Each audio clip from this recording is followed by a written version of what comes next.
Matapos maitaboy ni Ming ang Bull Demon ay lalong naging mainip ang kanyang pakiramdam dahil naisip niyang kung maghihintay siya ng ganito katagal ay baka abutin siya ng napakatagal na panahon bago makapasok sa Chaotic Continent.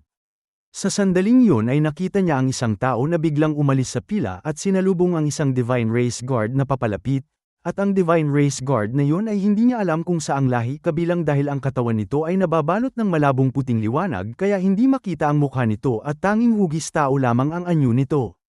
Ang tao ay yumuko ng paulit-ulit at iniabot ang isang storage ring sa Divine Race Guard habang sinasabi na sana ay alagaan siya nito. At nang kunin ng guard ang storage ring at tinansya ang laman nito ay nakitang may pera sa loob kaya tumango ito at sinabing sumunod na lamang sa kanya. Agad na sumunod si Ming sa kanila at ginamit niya ang Earth View technique upang tingnan ang laman ng storage ring ng tao, at nakita niyang may 100 milyong longevity coins ito kaya naglabas din si Ming ng isang storage ring at iniabot sa guard na may lamang 300 milyong longevity coins na 3 beses na mas malaki kaysa sa ibinigay ng naunang tao. Noong una ay tila naiinis ang guard dahil may sumunod na hindi naman ito inaasahan. Ngunit nang makita ang laman ng singsing ni Ming na 300 milyon ay hindi na ito nagalit pa at mahinahon na lamang nitong sinabi na sumunod si Ming sa kanya. 2 tao ang sumunod sa guard na yun at matapos makalampas sa 10,000 tao sa pila ay pinatigil ng guard ang taong nagbigay ng 100 milyong longevity coins at pinapasok ito sa lugar na yun, pagkatapos ay ipinagpatuloy ng guard ang paglalakad kasama si Ming. Nang makalampas pa sila sa 20,000 tao ay pinahinto ng guard si Ming at doon na sana siya papilahin, at doon na unawaan ni Ming na bawat taong malalampasan sa pila ay kailangang magbayad ng 10,000 longevity coins. Tumingin siya sa unahan gamit ang Earth View technique at nakita niyang may hindi bababa sa 150,000 tao pa ang nasa harap niya kaya hindi na siya nag-atubili at kumuha ng isa pang storage ring na may lamang 2 bilyong longevity coins at iniabot yun sa guard. Nagulat ang guard sa pagiging bukas palad ni Ming at agad na nagbago ang pakikitungo nito sa kanya. At sinabi nito na kung ganoon pala ay sana ay ginawa na ni Ming yun kanina para hindi na sila nahirapan dahil ipapasok daw nito si Ming sa pinakaunahan ng pila. Ang 2 bilyong longevity coins ay higit pa sa sapat upang maipasok siya sa pinakaunahan kaya dinala nga si Ming diretso sa pinakaunahan ng pila kung saan naroon ang isang malawak na lugar na may itim na pintuan at ang mga cultivator mula sa iba't ibang lahi ay sunod-sunod na pumapasok sa pintuang yun sa katamtamang bilis. Pagdating sa harap ay may tumingin sa kanyang entry pass at pagkatapos ay siningil siya ng 100 milyong longevity coins bilang toll fee bago siya pinayagang pumasok. Pagkatawid niya sa pintuan ay agad niyang naramdaman ang pag-ikot ng espasyo at pagbaligtad ng itaas at ibaba. At umabot ng mahigit 7 minuto bago siya tuluyang pumasok sa isang magulong spacetime kung saan ang matinding puwersa ng espasyo ay humila sa kanyang katawan at nagdulot ng sakit. Dahil doon ay agad niyang inilabas ang War City at samilong sa loob nito, at isang napakalaking syudad ang umangat sa hangin ngunit naging kasing liit lamang ng palad na sa paligid nito ay may makapal na killing aura at kumikislap na banal na liwanag. Sa loob ng War City ay mas maayos ang pakiramdam ni Ming kaya kinuha niya ang compass at nakita niyang patuloy na gumagalaw ang karayom nito hanggang sa tumuro ito sa kaliwang harapan. At kaagad niyang pinakilos ang spacetime sword at dinala nito ang War City pasulong. Ang spacetime sword ay napakasensitibo sa mga pagbabago sa espasyo at oras kaya madali itong naglakbay sa gitna ng magugulong espasyo at sa loob lamang ng ilang paghinga ay nakatawid na sila ng mahigit 10 bilyong milya at napagdaanan ang hindi mabilang na nakatiklop na espasyo at oras. Hindi nagtagal ay napansin ni Ming na ang karayom ng compass ay umiikot na lamang sa kanyang kinaroroonan kaya naunawaan niyang dumating na siya sa tamang lugar at bumaba siya mula sa War City at lumutang sa himpapawid upang magmasid. Nakita niya sa ibaba ang isang magandang lugar na may malinaw na tubig at lunti ang bundok at ang espasyo roon ay napakatatag at ang spiritual energy ay napakasagana kaya tuwang-tuwa si Ming at agad niyang inilabas ang 100 milyong Heavenly Craft Puppet at 250,000 puppet na nasa ika-8 at ika-9 na antas ng Longevity Realm.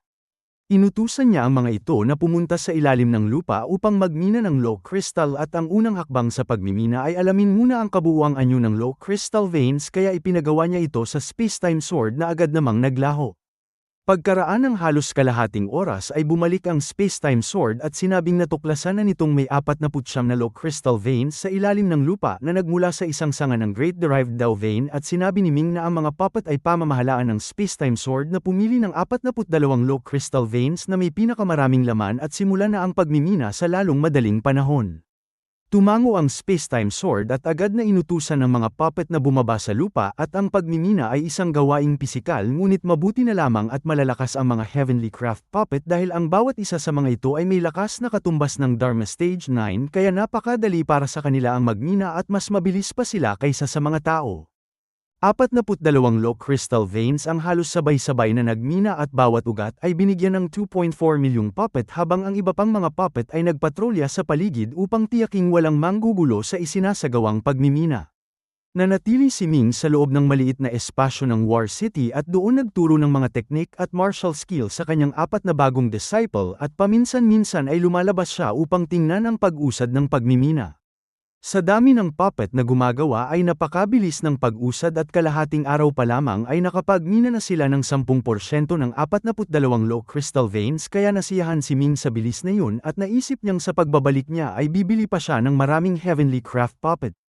Ang mga ito ay napakalawak ang gamit at tila isang mahalagang kasangkapan sa lahat ng pagkakataon at sa susunod ay bibili naman siya ng mga Heavenly Craft puppet na nasa longevity realm na mas malakas kaysa sa mga nasa Dharma stage bagaman mas mahal din ang mga yun kumpara sa mga war puppet na may katulad na antas. Sa unang araw ay nakapagmina ang mga puppet ng 20% ng mga low crystal veins at tinaya ni Ming ang nakuhang low crystal na umabot sa humigit kumulang 120 milyong piraso at mula roon ay naitentiya niyang ang 42 low crystal veins ay may kabuuang halos 600 milyong piraso. Kung ang bawat piraso ay nagkakahalaga ng 20 milyong eternal coins ay aabot sa mahigit 12 quadrillion eternal coins ang kabuuang halaga at matapos hatiin ng pantay ng kanyang senior brother ay kikita pa rin siya ng 6 quadrillion eternal coins kaya sa isip niya ay naisip niyang ang halagang yun ay halos sapat na upang bilhin ang buong immortal continent. Pagsapit ng ika-4 na araw ay halos tapos na ang pagmimina at tinanong ni Ming ang space-time sword kung nakita ba nito ang Great Derived Dao Vein noong una itong nag-imbestiga. Ngunit sumagot ang space-time sword na hindi nito pinuntahan yon dahil ang innate Great Dao Rune ay hindi dumidikit sa anumang sanhi at bunga. Nagtaka si Ming at tinanong kung mayroon bang bagay sa mundo na walang sanhi at bunga at ipinaliwanag ng space-time sword na lahat ng bagay ay may sanhi at bunga kaya imposibleng makuha ng sinuman ang innate Great Dao Rune maging ng isang Eternal Realm Master. Sinabi ni Ming na totoo naman yon dahil wala naman talagang bagay na walang sanhi at bunga. Ngunit habang nagsasalita siya ay biglang may pumasok sa kanyang isipan at naitanong niya kung ang Creation Divine Thunder ba ay may sanhi at bunga. Nagulat ang space-time sword at sinabing ang sanhi at bunga ay umiiral lamang pagkatapos mabuo ang langit at lupa habang ang Creation Divine Thunder ay umiral na bago pa man mabuo ang langit at lupa kaya maaaring hindi ito saklaw ng sanhi at bunga. Nang marinig yun ni Ming ay lumiwanag ang kanyang mga mata at tumingin siya sa loob ng kanyang Infinite Divine Sea kung saan nakita niyang muling lumitaw ang puyo ng enerhiya na may walang katapusang Creation Divine Thunder at World Creation Lightning na patuloy na bumabagsak sa Stone Embryo. Sumigaw siya at puwersahang inilabas ang Creation Divine Thunder mula sa kanyang katawan at sa sumunod na sandali ay nabalot ng Creation Divine Thunder ang buong katawan niya. Mabuti na lamang at maraming beses na siyang nalinis ng ganitong enerhiya noon kung hindi ay hindi niya kakayanin ang sakit. Ngunit kahit ganoon ay umusok pa rin ang kanyang katawan at labis siyang nasaktan kaya inutusan niya ang space-time sword na dalhin siya sa kinaroroonan ng Great Derived Dao Vein. Hindi nag-atubili ang space-time sword at agad nitong binuksan ang espasyo at itinapon si Ming papasok doon. Pagkapasok ni Ming ay agad siyang pumasok sa isang kakaibang espasyo ng Great Dao kung saan ang paligid ay pawang kawalan at kadiliman at sa gitna ng walang hanggang kawalan ay may 3 bagay na nagbibigay ng liwanag. Ang una ay isang bulaklak ng lotus na walang ugat at walang dahon na mukhang inukit mula sa puting jade at tila totoo ngunit parang ilusyon lamang na nakalutang nang hindi gumagalaw. Ang ikalawa ay isang bagay na hugis espada na may habang 3 talampakan at 3 pulgada at may lapad na 3 pulgada at 3 bahagi na walang kaluban at tanging talam lamang ang naroon at ang ikatlo ay isang itim na talisman na puno ng malamig at madilim na aura.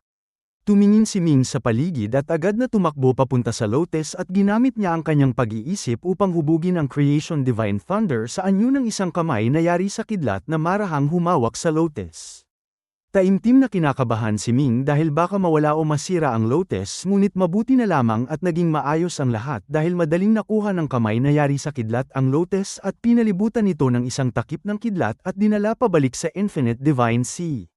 Pagkatapos ay lumapit naman siya sa bagay na hugis espada at ganoon ding paraan ang ginawa niya upang makuha ito at itago sa Infinite Divine Sea at nang dalawa na lamang ang natitira ay napansin niyang nagsimulang manginig ang itim na talisman na parabang naistorbo ito.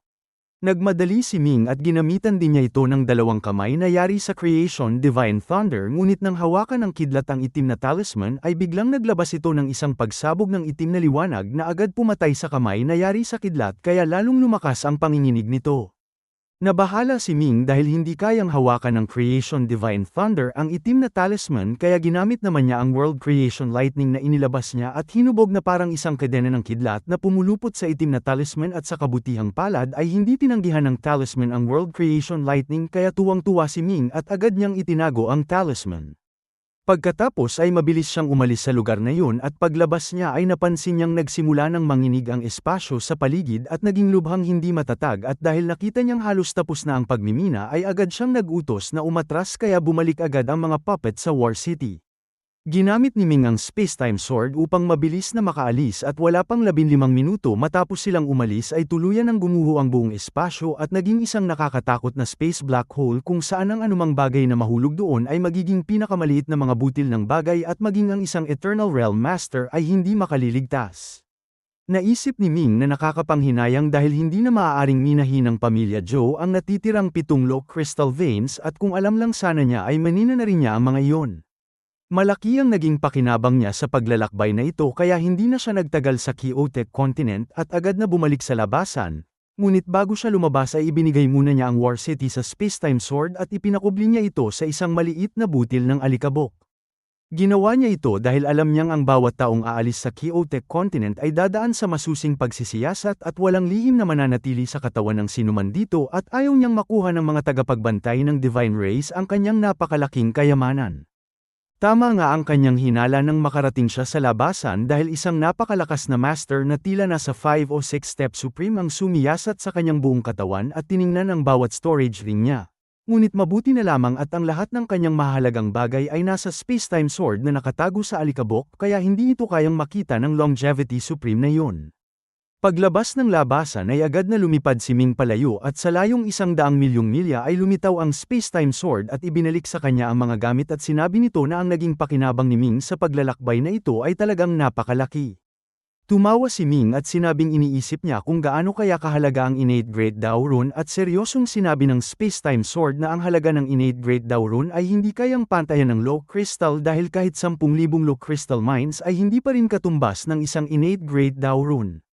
Tumango si Ming at sinabing sayang naman dahil hindi pa niya alam kung paano ito magagamit at iminungkahi ng Space-Time Sword na kausapin si Old Huang dahil napakahusay nito sa mga ganitong bagay kaya sumang-ayon si Ming ngunit sinabing hindi pa ito kailangang madaliin. Bumalik muna sila sa Tianyuan Continent at mabilis na binuksan ng Space-Time Sword ang espasyo kaya nakarating sila agad doon at pagdating ay agad na inilabas ni Ming ang War City. Pagbalik niya ay agad niyang naramdaman ang matinding sama ng loob sa kanyang paligid kaya kumunat ang kanyang noo at tinawag si Xiaoxi upang itanong kung ano ang nangyayari at sinabi ni Xiaoxi na ang mga tao sa 5 nakatiklop na malalaking mundo na bumukas kamakailan ay hindi gusto ang kanilang kasalukuyang kalagayan. Nagtaka si Ming dahil sa loob ng ilang taon ay hindi naman sila pinakialaman at hinayaan silang malayang mamuhay kaya bakit pa sila hindi nasisiyahan at ipinaliwanag ni Xiaoxi na nang makilala ng mga tao mula sa 5 nakatiklop na mundo ang mga orihinal na tao ng Tianyuan Continent ay nakita nila ang malaking pagkakaiba ng kanilang kalagayan. Dahil doon ay unti-unting sumibol ang kanilang ambisyon at kapag may ambisyon na ay nagkakagulo na ang lahat at sa loob ng ilang taon ay nagkaroon ng sunod-sunod na digmaan at halos 10% ng kanilang kabuuang bilang ang namatay.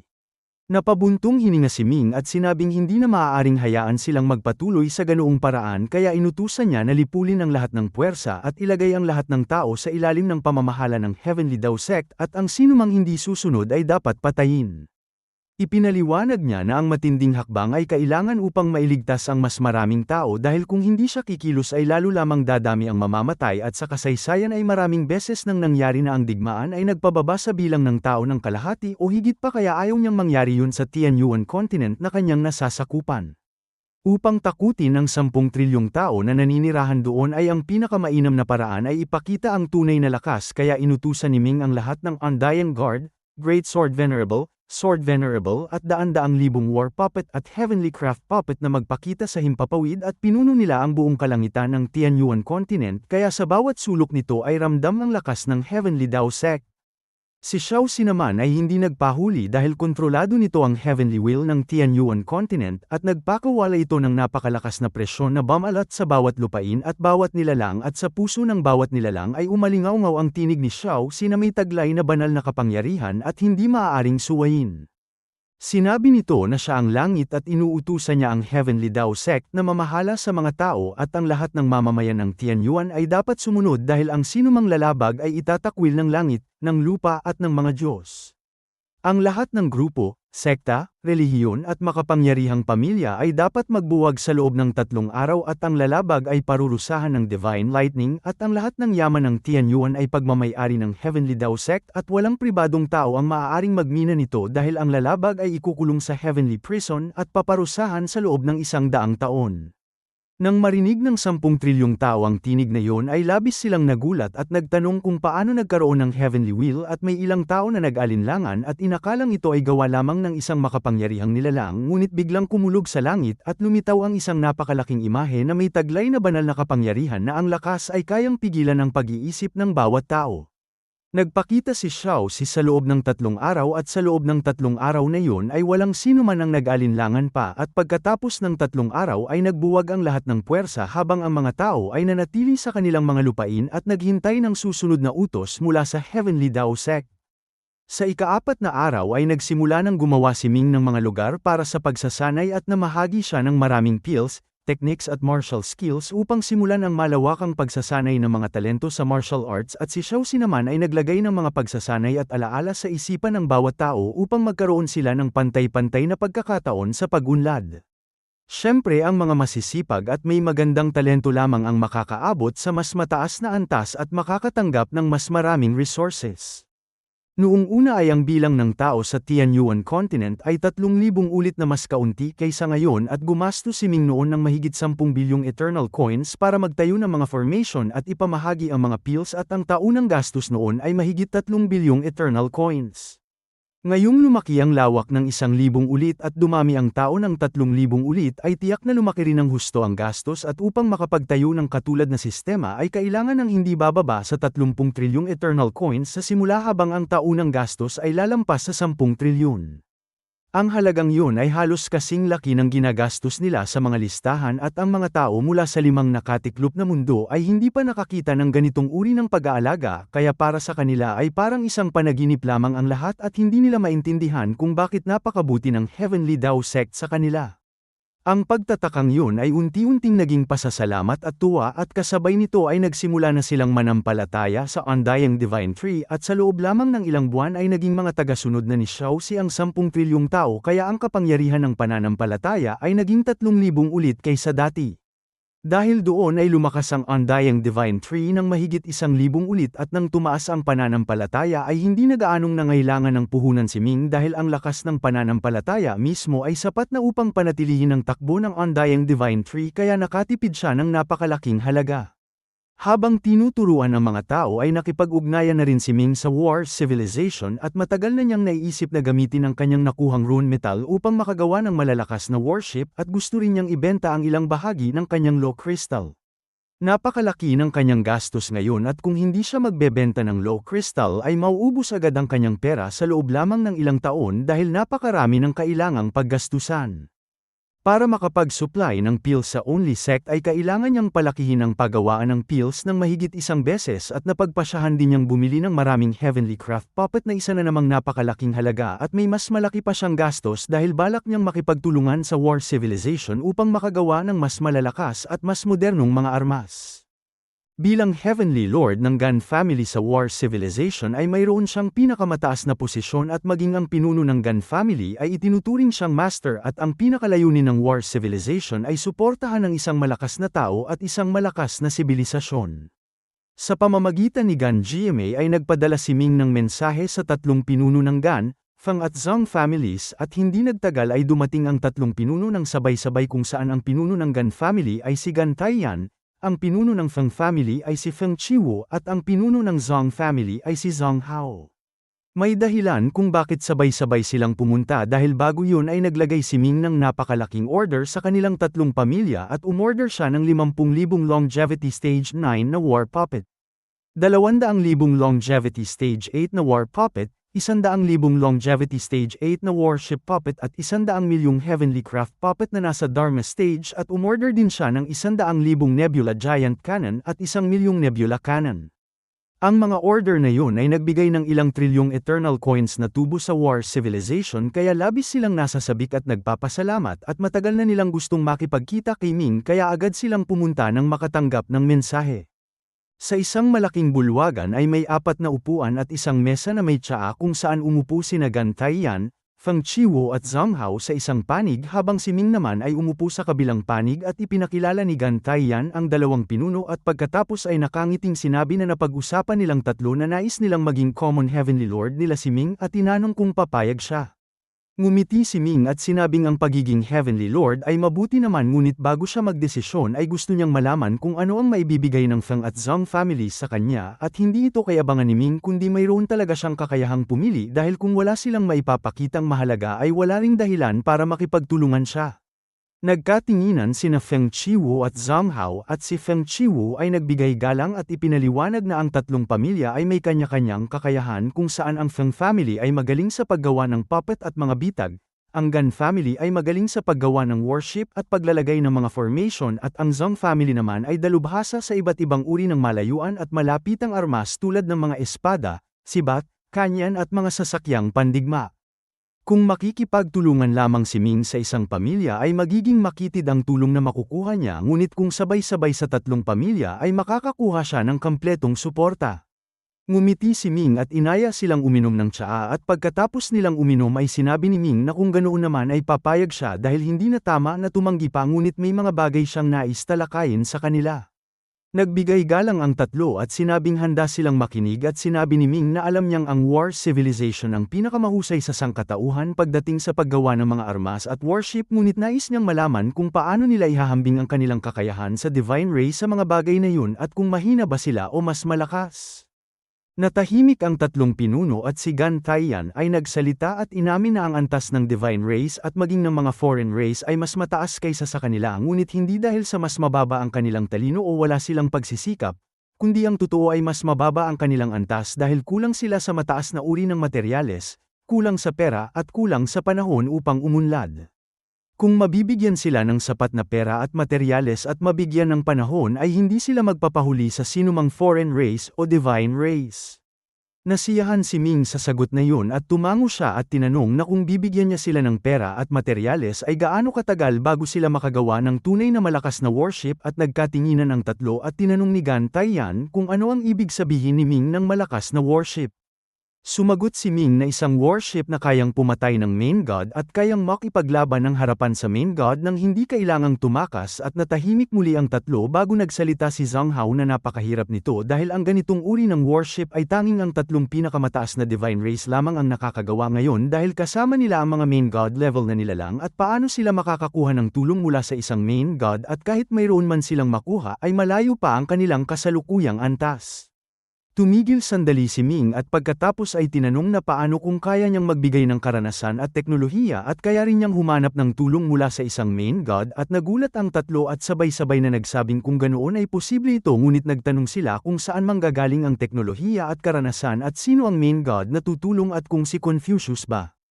Ngumiti si Ming at sinabing huwag na silang mag-alala sa mga bagay na yun dahil ang tanging tanong niya ay kung gaano katagal nila ito magagawa kung maibibigay niya ang lahat ng tulong at nag-usap ng mahina ang tatlo at pagkatapos ay sabay-sabay na nagsabing 10 taon kung kumpleto ang lahat ay kaya nilang makagawa ng isang eternal grade mothership sa loob ng 10 taon. Nasiyahan si Ming at sinabing napakaikli ng 10 taon at hindi na yun katagal at pagkatapos ay tila may naalala pa siya kaya tinanong niya ang tatlo kung alam nila ang innate grade daw rune. Si Feng Chiwo ay humaplos sa kanyang balbas at nakangiting sinabing alam nila iyon at ang innate grade daw rune ay nagmula sa innate grade daw at may walang katapusang kapangyarihan at maging ang isang main god ay hindi ito kayang makuha dahil ang grade daw ay hindi dumidikit sa anumang sanhi at bunga kaya imposible itong makuha. Tinanong ni Ming kung sakaling makuha man ito ay magagamit ba ito at nang inig ang tatlong pinuno at nagpakita ng hindi makapaniwalang ekspresyon dahil paano makukuha ang innate great daw rune at talagang imposible yun. Nakita ni Ming ang kanilang pag-aalinlangan at sinabing isipin na lamang nilang isang palagay lamang ito at kumalma ang tatlo at sinabi ni Gan Taiyan na kahit mayroon silang innate great daw rune ay hindi pa rin ito magagamit maliban na lamang kung may mahahanap silang isang bagay na walang sanhi at bunga na magsisilbing hadlang sa pagitan ng labas at ng innate great daw rune. Tinanong ni Ming kung paano kung mayroong ganoong bagay at lumiwanag ang mga mata ni Ming dahil alam niyang dalubhasa siya sa mga formation at rune kaya alam niya kung gaano kalakas ang nakatago sa innate great daw rune at kung magagamit ito ay magiging katulad ito ng isang napakalakas na sandata na kayang magdulot ng matinding pinsala. Ang tatlo ay tila itinuturing pa rin itong isang palagay lamang at nakangiting sinabi ni Zhang Hao na kung magagawa yun ay maaari nilang gamitin ang kapangyarihan ng innate great daw rune upang makagawa ng nakakatakot na sandata at interesado si Ming at tinanong kung anong uri ng sandata at kung gaano ito kalakas. Dahil si Zhang Hao ay dalubhasa sa mga armas ay nakangiti siyang nagpaliwanag na may dalawang posibleng disenyo kung saan ang una ay gawin ng innate great daw rune bilang matrix ng eternal grade mothership at sa ganitong paraan ay magiging walang katapusan ang enerhiya ng mothership at bubuo ito ng great daw formation na kayang pumatay ng main god at ang ikalawang paraan ay gawin ng innate great daw rune bilang isang sandata tulad ng espada. Kanyan, o killing formation na anuman sa mga ito ay kayang magbanta sa main god at magbigay ng nakamamatay na atake. Nang marinig yun ni Ming ay lalo siyang na-excite at sinabi niyang sa susunod na panahon ay gusto niyang makipagtulungan ng husto sa tatlong pamilya at tuwang-tuwa ang tatlo at tumayo at magalang na yumukod at tinawag siyang Heavenly Lord. Tumango si Ming at sinabing naaalala niya na gumagastos sila ng libu-libo hanggang 10,000 trilyong eternal coins bawat taon upang gawing malaking warship ang kanilang sariling mga mundo at sumagot si Gan Taiyan na ginagawa nila yon upang maprotektahan ang kanilang sarili. Sinabi ni Ming na hindi na nila yun kailangang gawin sa lalong madaling panahon at itinuring lamang ng tatlo na isang magandang salita yon at ngumiti sila. Pinatuloy ni Ming ang tatlong pinuno ng ilang araw at marami silang napag-usapan kaya lalo niyang naunawaan ang kalagayan ng War Civilization at pagkaalis ng tatlo ay agad siyang pumunta sa Legendary Academy upang bisitahin si Old Huang. Sa Legendary Academy ay nakita niyang si Old Huang ay nakaupo sa labas ng pinto at naglalaro ng mga langgam gamit ang isang sanga at ang mga langgam na yun ay kinaawaan dahil ginagalaw-galaw niya ang mga ito at inaayos sa iba't ibang hugis na tila mga sinaunang halimaw. Nang mapansin ni Old Huang si Ming ay tumingala ito at nagsalita ng may pagkayamot at tinawag niya si Ming na batang walang kwenta at tinanong kung ano na naman ang kailangan nito at iniabot ni Ming ang isang storage ring na may lamang 100 uri ng pinakamasarap na alak sa mundo. Mahilig si Old Huang sa alak ngunit sa hindi malamang dahilan ay hindi siya marunong gumawa nito at lalo siyang nasasaktan dahil mahal na mahal niya ang alak ngunit hindi siya marunong gumawa ng magandang uri nito. Kaya nang makita ang singsing ay nanlaki ang mga mata ni Old Huang at tinanong kung anong kayamanan na naman ang nais ni Ming na makuha mula sa kanya sa pamamagitan ng alak. Seryosong sinabi ni Ming na mali ang iniisip nito at ginagawa lamang niya ito bilang kabutihan at ngumisi si Old Huang na parang hindi naniniwala. Inilabas ni Ming ang mga alak mula sa singsing at isa-isang inilatag at sinabi niyang 100 uri ng pinakamasarap na alak sa mundo na may kabuuang 3,600 na banga at gumastos siya ng hindi bababa sa 1 bilyong eternal coins para mabili ang mga yon. Ang iba ay nagmula sa treasure vault ng Three Emperors, ang iba ay mula sa wine cellar ng Tai Ching sect, ang iba ay mula sa kusina ng Only sect at may ilan pa siyang nakuha mula sa koleksyon ng Confucius Hall at sinabi ni Ming na para makuha ang mga alak na yun ay halos mawala na siya ng mukha sa mga tao at tila nais din niyang sabihin na handa na sana siyang magnakaw kung kinakailangan. Kahit nagkukunwaring walang pakialam si Old Huang ay halata namang tuwang-tuwa ito at habang naglalaway ay agad niyang itinago ang mga alak at sinabi niya na nakainom na siya ng napakaraming uri ng alak at mas marami pa siyang alam na alak kaysa sa nakita ni Ming. Tumango si Ming at sinabing totoo yun dahil si Old Huang na nga ang pinakamahusay na tagatikim ng alak sa buong mundo at sinabi pa niyang kung hindi man siya yun noon ay tiyak na siya na ngayon at hindi naman ito pagmamalabis dahil wala nang ibang tao ang gagastos ng 1 bilyong eternal coins para lamang sa mga alak. Natuwa si Old Huang sa sinabi ni Ming at tumikim si Ming at sinabing ang pangunahing layunin niya sa pagpunta ay magbigay ng alak ngunit may maliit din siyang pabor na nais hilingin at dahil nakakuha na ng maraming alak si Old Huang ay hindi na ito makatanggi kaya naiinis na sinabi nito na sabihin na lamang ni Ming ang kailangan niya. Sinabi ni Ming na mayroon itong maraming civilization steel at nais niyang malaman kung ang mga ito ay may kumpletong civilization inheritance at umiling si Old Huang at sinabing hindi yun kumpleto at pangkalahatan lamang ang laman. Tinanong ni Ming kung paano niya mauunawaan ang mga civilization steel at nag-isip si Old Huang at sinabing madali lamang yun dahil kaya niyang kunin ang mga impormasyon mula sa mga steel at ilagay sa isipan ni Ming ngunit kung kaya ba ni Ming ang dami ng impormasyon ay nakasalalay sa kanyang kakayahan. Tuwang-tuwa si Ming at sinabing hanapin nito ang mga sibilisasyong may kaugnayan sa digmaan at ilagay sa kanyang isipan at agad na ikinumpas ni Old Huang ang kanyang manggas at lumitaw ang mahigit 100 civilization steel na lumulutang sa himpapawid. Tiningnan niya ang mga ito at pumili ng 3 steel, hinawakan niya ang mga ito at lumabas ang 3 sinag ng sibilisasyon na naging mga rune sa kanyang palad at ikinumpas niya ang kanyang kamay at ang mga rune ay naging isang malaking ilog ng rune na pumasok sa isipan ni Ming.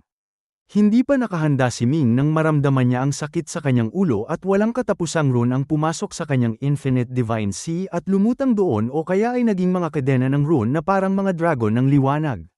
Binuksan ni Ming ang kanyang mga mata at nagpasalamat kay Old Huang at ikinumpas ni Old Huang ang kamay at tatayo na sana nang tawagin siya ni Ming at sinabi ni Ming na sa darating na panahon ay hihingi siya ng tulong sa paggawa ng Eternal Worship.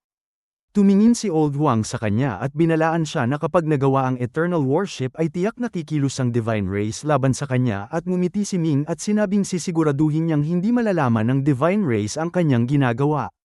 Hindi sumagot si Old Huang ngunit tila pumayag na rin ito. Pagkatapos ay bumalik na si Ming sa Tianyuan Continent at sinubukan niyang unawain ang mga rune na pumasok sa kanyang isipan ngunit napakahirap nito at napakabagal ng kanyang pag-unlad kaya naisip niyang kailangan niyang pagbutihin pa ang Chaos Calculation Method upang maunawaan ang maraming civilization mark.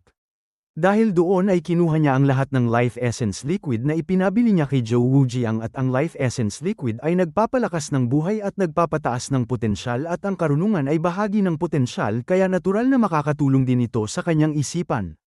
Ang 1,000,000 kilo ng Life Essence Liquid ay binili niya sa halagang 40 trilyong Eternal Coins at ipinagawa ni Ming ang isang malaking pool sa Heavenly Dao Sect at ibinuhos doon ang Life Essence Liquid na bumuo ng isang pool at doon siya nagbabad. Nang pumasok siya sa pool ay agad niyang naramdaman ang malinis na life force na pumapasok sa kanyang katawan at napakasarap nito sa pakiramdam at napakadaling masipsip ng kanyang katawan at walang anumang masamang epekto ito. Biglang nagbago ang anyo ng Infinite Divine Sea at nagtipon ang napakaraming kulog at kidlat sa loob nito. Lumakas ang hangin at tumaas ang mga alon at mula sa 4 na direksyon ay damaloy ang malalakas na life force patungo sa Infinite Divine Sea. Sa loob ng maikling panahon ay lumakas ng maraming ulit ang mga nilalang sa loob ng Infinite Divine Sea at naging mas matalino ang mga ito. Ngunit syempre ang pinakamalaking pakinabang ay napunta kay Ming dahil ang kanyang karunungan, lakas, katawan, potensyal at maging ang kanyang swerte ay mabilis na tumaas at umabot ito sa isang antas na hindi niya inaasahan. Ang 1,000,000 kilo ng Life Essence Liquid ay kinolekta ng maraming henerasyon ng mga dalubhasa sa Vitality Civilization sa loob ng napakahabang panahon kaya napakahalaga ng mga ito at ang pagbili niya ng mga ito sa halagang 40 trilyong Eternal Coins ay isang napakalaking swerte dahil kung isusubasta ang mga ito ay hindi bababa sa 400 trilyon ang halaga.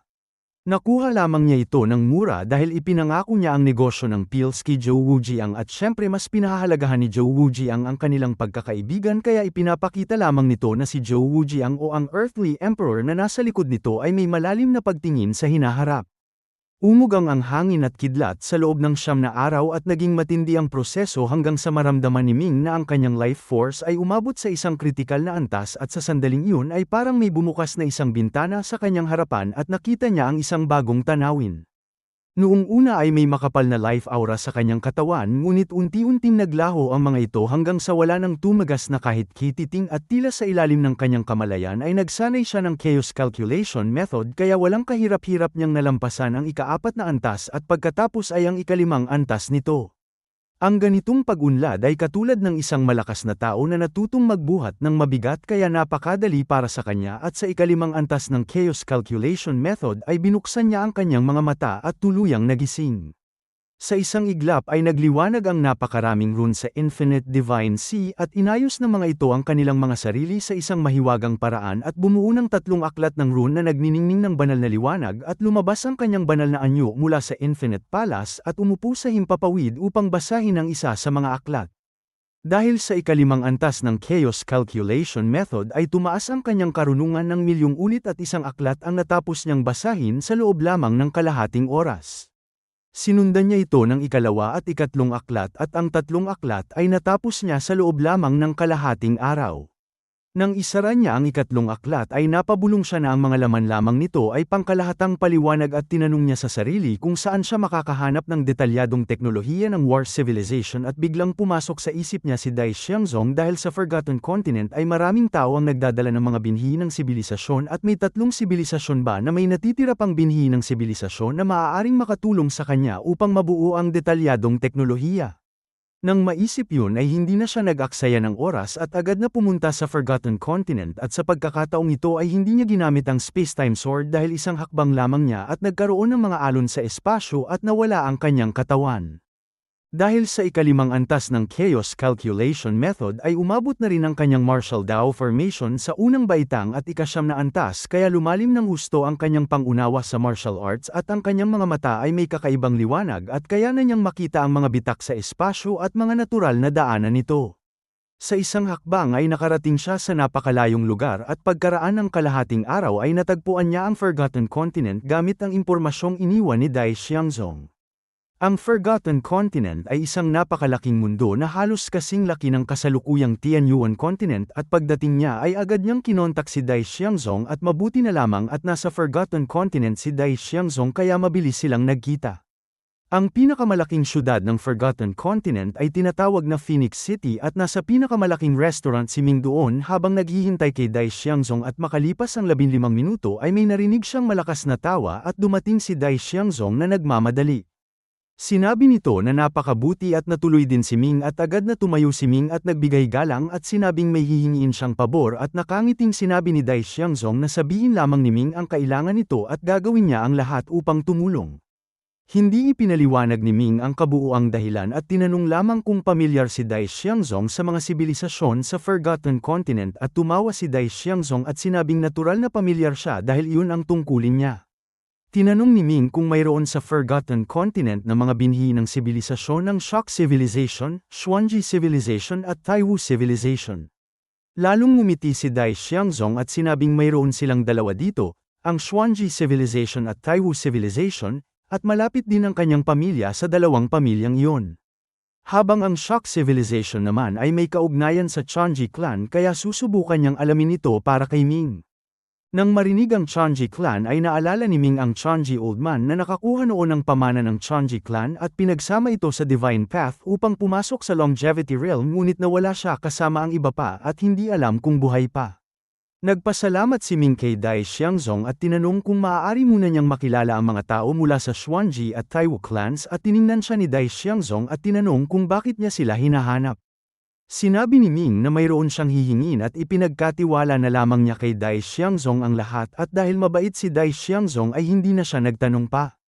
Sinabi nitong bukas sa ganitong oras ay ipapapunta nito sa lugar na yun ang mga pinuno ng Xuanji at Taiwu clans upang makipagkita kay Ming at tuwang-tuwa si Ming at nagpasalamat.